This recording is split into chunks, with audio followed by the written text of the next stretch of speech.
A very good afternoon and welcome. This is Lunchtime News here on MTV Sports. I'm Ramesh Irugal Bandara. Let's start off with a look at your headlines. A fire at the laboratory of the Sri Jawaharlal Hospital injures 2. Death toll in the Banampeti motor accident rises to 4.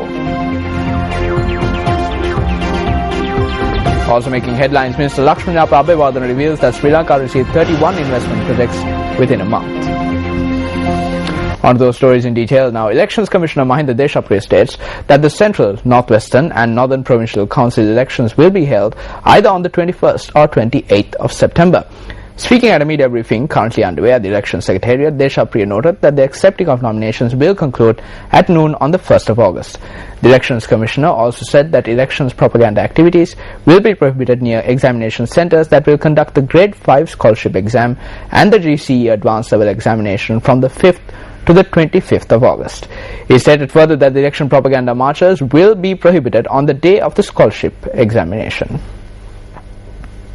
On to other local stories now. 4 individuals died when a bus veered off the road and crashed into a tree in close proximity to the Kotaliya Bridge in Manampitiya, Polonnaruwa.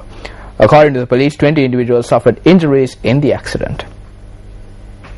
The accident took place at around 3:30 a.m. today when a bus plying from Colombo to Batticaloa veered off the road. According to the police, the group travelling in the bus was returning to Batticaloa after attending a workshop in Colombo.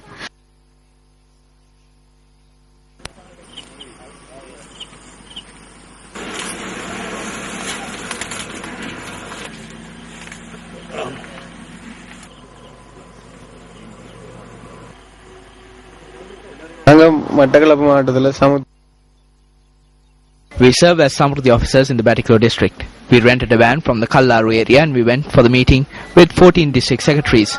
We concluded the meeting by 7 p.m. and we left Colombo. We met with the accident when we were returning home. The injured have been admitted to the Polonnaruwa and Manampitiya hospitals.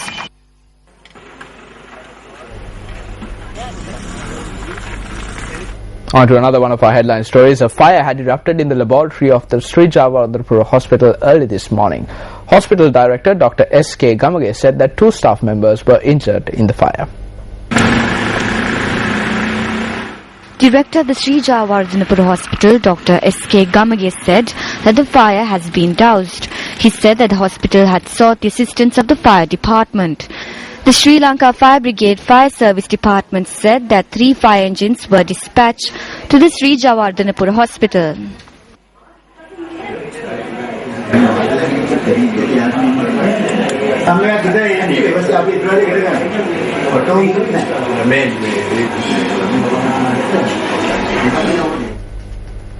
Minister of Investment Promotion Lakshmana Prabhavardhan says that Sri Lanka has received 31 investment projects over the past month.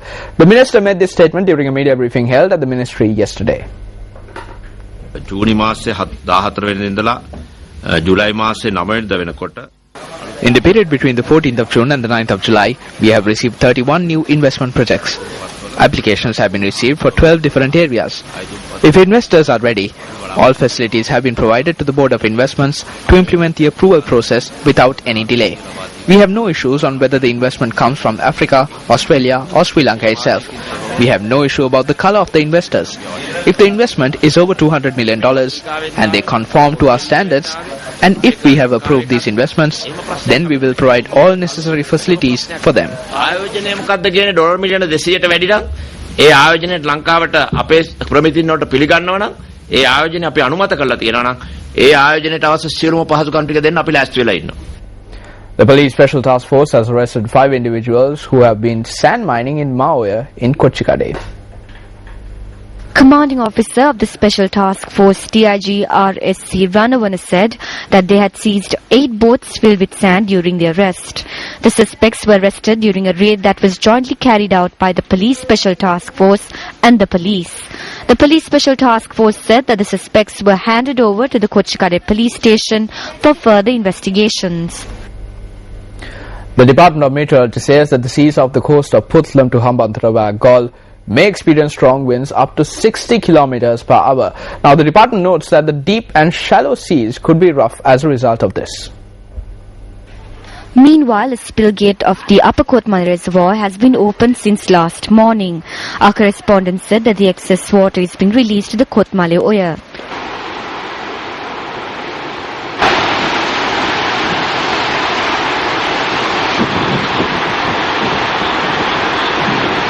The Department of Meteorology said that heavy mist can be expected in Nuwara today as well. It further said that thunder showers may be experienced in the eastern and Uva provinces during the evening. The department urges the public to take adequate precautions from lightning-related accidents.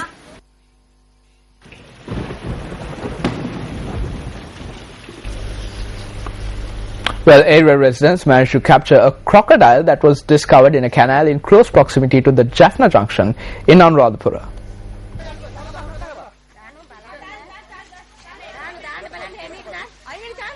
A woman in the area had noticed a crocodile in a waterway which supplies water to paddy fields in the area at around 8 a.m. today. Our correspondent noted that area residents had informed the Anuradhapura Wildlife Office about the discovery.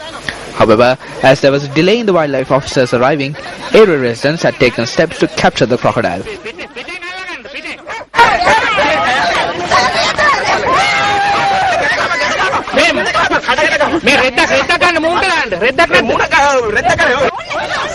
The crocodile was captured after residents made a tireless attempt for nearly 2 hours. Area residents believe that the crocodile may have strayed into the waterway through the Malwatu Oya.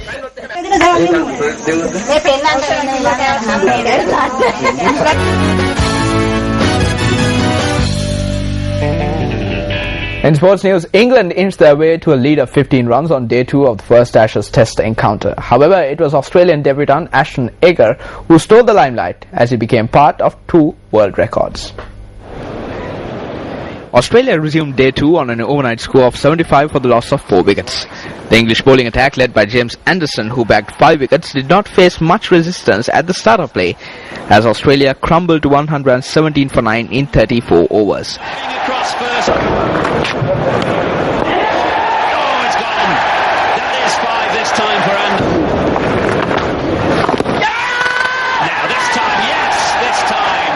The fall of James Pattinson for just 2 runs brought debutant Ashton Agar to the crease. Ashton took on the English bowling attack and hammered a swashbuckling 98 runs, which is incidentally the highest score by a number 11 batsman. Together with Philip Hughes, who was unbeaten on 81, Ashton put on a record-breaking stand of 163 runs for the final wicket. Ashton, who was 2 runs short of a century, was finally undone by Stuart Broad. Australia ended up with a first innings score of 280 runs in reply to England's first innings score of 215. England, who commenced their second essay, lost opener Joe Root for just 5 runs. Jonathan Trott was trapped in front by Mitchell Starc for a duck in the very next delivery. England were 80 for the loss of 2 wickets at stumps on day 2. Through extra cover, Sweeper's not going to get that. 50 partnership between these two.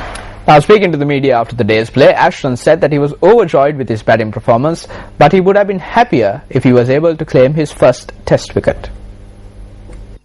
Forever I've dreamt of playing Test cricket for Australia, and for my debut to start the way it has, I'm over the moon. I'm very happy. I was lucky to have a really good partner at the other end in Phil Hughes. He's a seriously good player.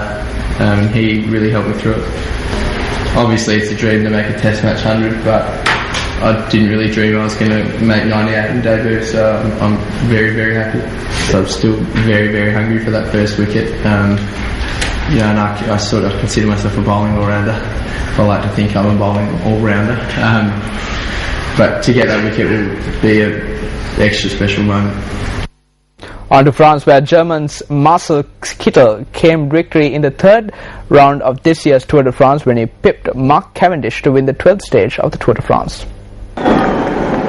German Marcel Kittel, who won the 1st and 10th stages, stayed behind the Britain's wheel in the final straight and went past Cavendish at the very last moment. Slovakia's Peter Sagan took 3rd place. Britain's Chris Froome avoided a late pile-up in the bunch and retained the overall leader's yellow jersey. Dozens of riders were involved in the crash, but as it occurred inside the last 3 kilometers, all were credited with the winner's time.